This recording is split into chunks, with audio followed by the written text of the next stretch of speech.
오늘은 2달란트 받은 자는 어떤 마음이었을까 하는 제목으로 하나님 말씀 증거하겠습니다. 예수님의 비유 중에서 이 달란트 비유는 주일학교에서부터 우리가 가장 많이 들어온 비유 중에 하나일 것입니다.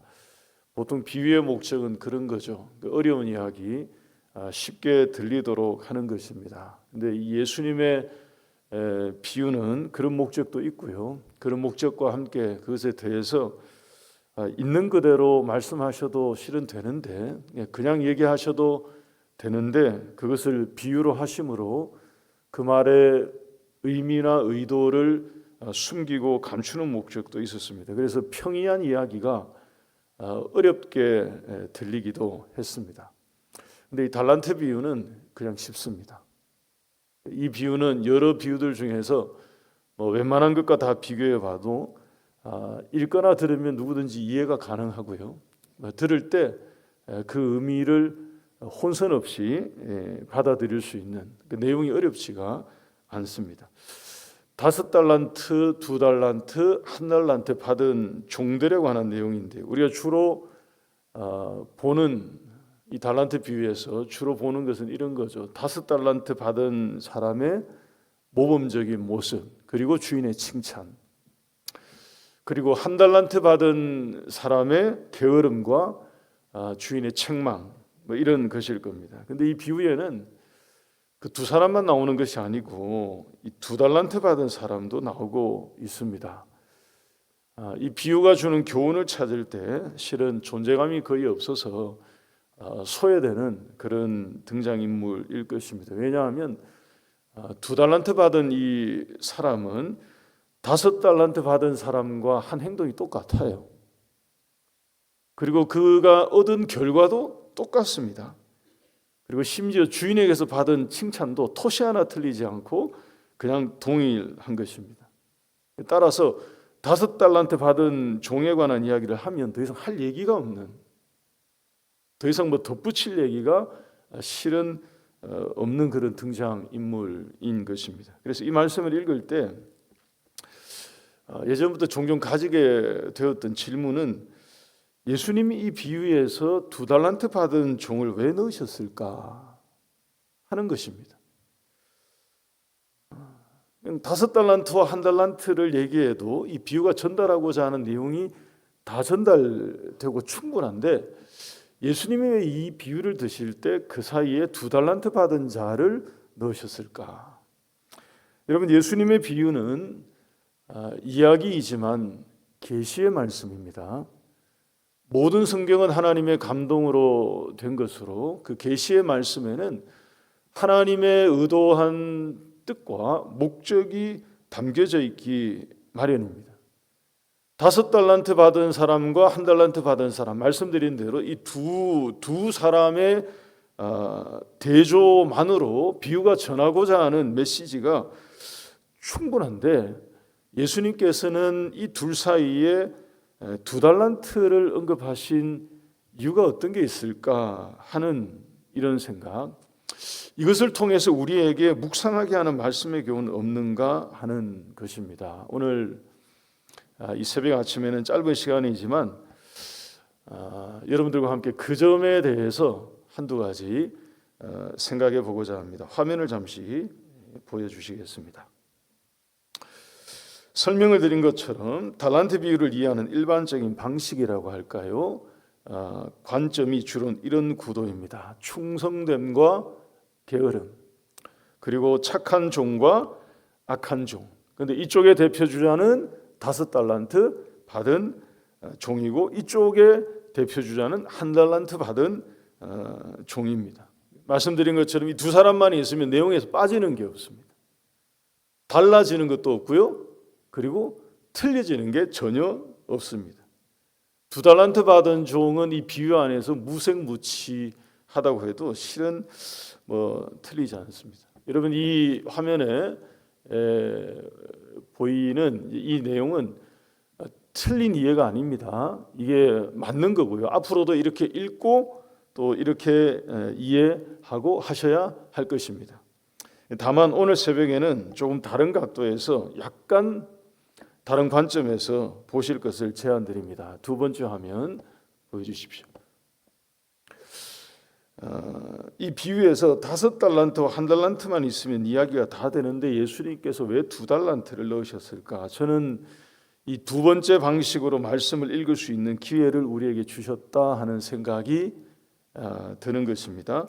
예수님이 5달란트와 1달란트의 정가운데인, 여러분 생각해 보세요. 5달란트와 1달란트의 정가운데는 2달란트가 아니거든요. 3달란트입니다.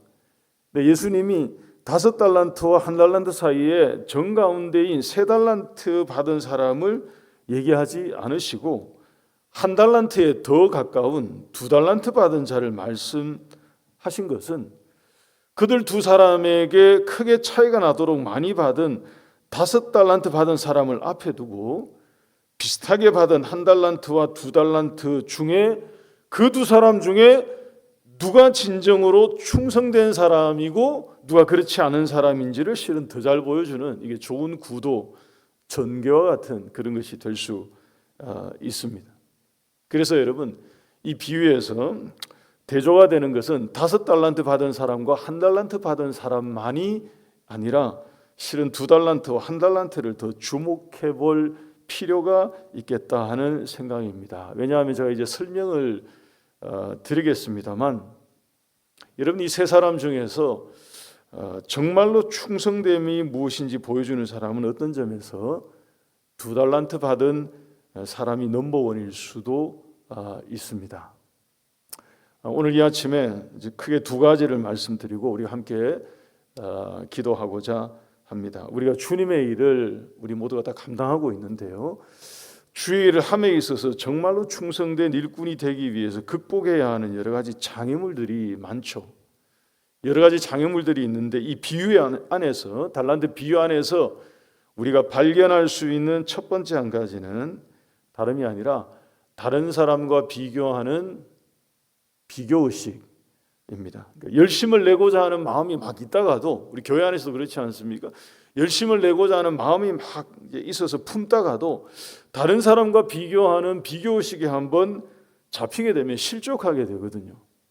거기서 넘어지게 되고요, 시험에 빠지는 경우가 생깁니다. 24절 말씀, 오늘 보면 24절 말씀 한번 보십시오. 1달란트 받은 사람이 주인을 만났을 때 그가 한 얘기입니다. 1달란트 받았던 자는 와서 이르되 주인이여, 당신은 굳은 사람이라 심지 않은 데서 거두고 해치지 않은 데서 모으는 줄을 내가 알았으므로. 여러분 이 얘기는 거의 비난에 가까운 얘기입니다. 주인에 대해서 굉장히 부정적인 인식을 그 면전에서 실은 감추지 않고요, 그냥 드러내고 있는 그런 얘기와 같습니다. 이 구절에서 나오는 굳은 사람은 다른 말로 인색한 사람이다 하는 것입니다. 사람을 면전에 두고, 그것도 종이 주인을 면전에 두고 당신은 인색한 사람이다 라고 얘기를 하는 것과 같아요. 심지 않은 데서 거둔다 하는 것은 투자를 하지 않은 채로 지금 모으려고 하고 있다 하는 핀잔과 같은 얘기입니다. 뒤따라 나오는 해치지 않은 데서 모은다는 말도 같은 말입니다. 해친다는 것은 씨앗을 흩뿌린다는 뜻이거든요. 그러니까 씨앗을 열심히 뿌리지 않고 안 뿌린 데서 뭔가를 모으고 거두려고 하는 사람이 당신입니다 하는 얘기를 하고 있는 거예요. 여러분 이 비유에 나오는 주인이 그런 사람입니까? 전혀 그렇지가 않아요. 예수님 당시에 이 1달란트 받은 사람이 받았던 1달란트는 가치가 어느 정도냐? 6천 데나리온입니다. 당시의 노동자 하루 임금이 한 데나리온이에요. 바꿔 말하면 1달란트 받은 이 사람은 6천일치의 임금에 해당하는 돈을 갑자기, 그리고 한꺼번에, 그리고 덤으로 받은 거예요. 연봉으로 보자면 6천일 정도 되면 한 15년, 16년, 17년치의 연봉을 갑자기 받은 것입니다. 여러분 이게 적은 게 아니죠. 이걸 적다고 그렇죠. 이게 적은 게 아니거든요. 근데 이 1달란트 받은 사람이 주인에게 당신은 굳은 사람이고 심지도 않고 뿌리지도 않고 거두려고 하는 사람입니다 라고 말한 이유가 무엇이었을까요? 자기보다 앞에 받은 5달란트 받은 사람을 보니까 자기는 너무 적게 받은 것 같아요. 자기보다 하나 더 받은 옆에 있는 2달란트 받은 사람을 보니까 그래도 자기가 제일 적게 받은 것 같아요. 시험에 든 것입니다. 실족한 거죠. 비교에 한번 사로잡히면 여러분 이게 이렇게 되는 것입니다. 여러분 이게 비유 속에만 이야기일까요? 그렇지 않죠. 이거는 우리의 이야기입니다. 우리 사람들의 이야기거든요. 자산 100억 대를 가진 사람은 그런 얘기 나옵니다. 자산 100억 대를 가진 사람은 자산 1000억 대를 가진 사람을 만나서 교제하면 자기가 항상 부족하다고 느낀답니다. 만나고 오면 그날 우울하고 기분도 별로 안 좋고 나는 이때까지 인생을 어떻게 살았나 뭐 이런 생각을 한다는 거죠. 여러분 그런 얘기 들으면 우리는 기분이 더 우울해지는 거죠. 사람이 가지고 있는 이 비교의식에 한번 들어가게 되면 그런 것입니다. 비교가 이런 거죠. 1달란트 받은 이 사람이 16년치의 임금을 갑자기 덤으로 주인이 자기에게 맡겨주는 뭐 이런 큰 것을 실은 받았음에도 불구하고 주인이 자기에게는 자비를 베풀지 않았다고 생각하는 것입니다. 주인이 자기에게는 너무 투자하지를 않는다고 생각을 하고 있는 것입니다. 그러니 주인을 위해서 뭔가를 하고 싶은 생각이 사라진 거죠. 뭐 충성은 둘째치고 그런 마음이 안 든 것입니다. 이 비교에 사로잡힌 그런 경우이죠. 여러분 2달란트 받은 사람은 이 비유의 말씀을 보게 되면 자기보다 자그마치 2배 반이나 더 받은 5달란트 받은 사람과 비교하지 않은 것으로 보입니다. 그리고 자기보다 절반밖에 받지 못한 1달란트 받은 사람과도 비교하지 않은 거겠죠. 주인이 자기에게 맡겨준 달란트 그것에 순전한 마음으로 충실했던 것입니다. 이 2달란트 받은 사람. 여러분 우리가 교회 안에서 이거 실은 그대로 적용해야 됩니다. 다른 사람과 비교하기 시작하면 주의 일을 하기가 쉽지가 않습니다. 나만 제일 힘든 부서에 가 있는 것 같아요. 비교하기 시작하다 보면 나만 일을 제일 많이 떠안고 있는 것 같습니다. 여러분 제가 이전에 부교육자 사역을 저도 한참 하지 않았겠습니까? 한 7개 정도를 조문차하고 있는 것 같아요. 이것저것 막 하라고 얘기해서 맡다가 보니까 청년부도 맡고 교구도 맡고 총괄 목사도 맡고 막 이것저것 한 7개를 하고 있는 거예요. 나중에는 도저히 못하겠어 가지고 시간이 안 돼서 못하겠다고 얘기해요. 도저히 못하겠다. 비교의식에 사로잡히게 되면 여러분 시험에 빠질 수 있습니다. 나만 제일 힘든 팀에 가서 교사를 하고 있는 것 같아요. 나만 제일 일이 많은 영역에 가서 그 일에 그러고 있는 것 같아요. 내가 제일 힘든 것 같아요. 이런 생각에 들어가게 되면 쉽지 않죠. 우리가 2달란트 받은 자에게서 그가 보여주고 있는 이 충성됨을 배우는 저와 여러분들이 될 수 있기를 바랍니다. 우리 같이 한번 따라하시면 좋겠습니다. 이 진정으로 충성된 주의 일꾼이 되기 위해서는 이게 필요한데요. 같이 따라합니다.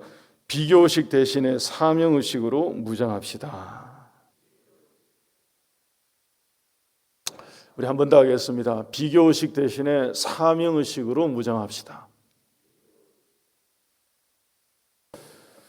여러분 2달란트 받은 사람은 5달란트 받은 사람처럼 많이 받지 못했지만 자기에게 주어진 사명을 가장 소중히 여겼던 사람인 것입니다. 한 가지만 더 말씀을 드립니다. 주님을 위한 우리의 충성된 마음을 무너지게 하는 것 중에 또 빈번한 것이 좀 비슷할 수 있습니다만 조금 다른 어떤 게 있느냐? 여러분 상처받는 경우가 생깁니다. 누가 상처받았다 하면 충성은 그때부터 힘들어집니다, 여러분. 이 비유 안에 있는 내용을 가만히 묵상해 보면 2달란트 받은 사람이 어떤 사람이냐 하면 이 비유 안에서 상처받았을 가능성이 꽤나 높은, 어떤 점에서는 가장 높은 그런 사람입니다. 앞에서 말씀드린 것처럼 1달란트 받은 사람이 자기는 인색할 정도로 적게 받았다고 생각하고 있는데, 여러분 그걸 그렇게 따지면 2달란트 받은 사람도 얼마든지 그런 방향으로, 그런 쪽으로 생각할 수 있습니다. 왜냐하면 자기 앞에 2배 반이나 더 받은 5달란트 받은 사람이 있으니까. 3달란트 받은 사람이 앞에 있는 게 아니라 5달란트씩이나 2배나 더 받은 사람이 있으니까 얼마든지 2달란트 받은 사람도 1달란트 받은 사람이 생각하는 그런 방향으로 생각한다면 할 수도 있는 그런 거죠. 1달란트나 2달란트 받은 사람은 5달란트와 비교해 볼 때 말 그대로 적게 받은 사람들이다 하는 것입니다. 근데 여러분, 그 둘을 놓고 보세요. 한 사람은 완전히 시험에 빠졌어요. 한 사람은 완전히 실족한 것입니다. 그런데 또 다른 한 사람은 전혀 그렇지가 않아요. 충성이 어디에서 나오느냐? 이쪽에서 안 나온다고요. 충성이 이쪽에서 나오거든요. 여러분, 섭섭함과 서운함을 따지자면 2달란트 받은 사람에게는 더 섭섭할 수 있는 여지가 발생했습니다. 언제냐 하면 주인이 돌아와서 결산했을 때입니다. 주인의 칭찬을 읽어보면 말씀드린 것처럼 5달란트 받은 사람에게와 2달란트 받은 사람에게가 토시 하나 틀리지 않고 칭찬이 똑같았습니다. 근데 그 칭찬과 함께, 칭찬만 있는 게 아니고요, 칭찬과 함께 부상이 이렇게 주어졌습니다. 상품과 상장만 있는 게 아니라 상품이 같이 있는, 칭찬과 함께 부상이 있는데 이 부상이 지금 누구에게만 가느냐? 이제 10달란트가 된 이 사람에게 주는 거예요. 여러분, 우리가 상식적으로 생각해 볼 때 똑같이 잘했어요. 칭찬이 두 사람한테 똑같은데 이 사람은 이미 5달란트에서 5달란트가 더해져 가지고 10개가 된 거예요. 10개가. 그러니까 어마어마한 걸 지금 이제 얻게 된 거죠. 이 2달란트 받은 사람도 똑같이 했지만 4달란트 아닙니까? 1달란트에 1달란트. 1달란트를 더 준다. 둘이 똑같이 잘해서 똑같이 칭찬을 받았는데, 그러면 마음이 그래도 훨씬 부족한 이 4달란트 가지고 있는 이 사람에게 네가 해라 라고 줄 것 같은데 이 사람에게 더 준 거예요. 이 사람이 봤을 때는, 여러분, 이게 상처가 안 될까요? 여러분들 표정들이 다 상처가 전혀 되지 않으시는, 이거 섭섭할 수 있거든요. 이거 당연히 섭섭할 수 있죠. 이 사람이 생각할 때는 뭐 상처까지는 아니지만 서운할 수 있죠. 서운할 수 있죠. 여러분, 시상을 받는데 누구는 받고 안 받고 해보세요. 당연히 서운하죠. 교회 같으면 여러분 벌써 뭐 진작에 서운하고 끝났습니다. 예. 그 다음 주부터 딴 교회를 가니 안 가니 뭐 진작에 서운하고 말았어요. 근데 이 2달란트 받은 이 사람이 정말로 충성된 종이구나, 주인에게 정말로 충성된 일꾼이구나 하는 것은 전혀 그런 모습을 이 비유 안에서 여러분 낌새도 보이지 않았다 하는 것입니다. 그래서 여러분, 저는 이 비유에서 우리가 2달란트 받은 자를 주목해야 한다고 믿는 것입니다. 이 사람이 보이고 있는 이 말씀 안에서, 행간에서 이 사람이 보이고 있는 이런 묵상은 우리에게 큰 교훈이 된다고 생각합니다. 우리 끝으로 한번 더 따라하겠습니다. 진정으로 충성된 주의 일꾼이 되기 위해서는 이것도 필요합니다. 상처나 섭섭함을 넘어섭시다. 여러분, 지금보다 훨씬 더 크게 따라 하셔야 될 것 같아요. 우리 한 번 더 따라 하겠습니다. 상처나 섭섭함을 넘어섭시다. 찬양하겠습니다.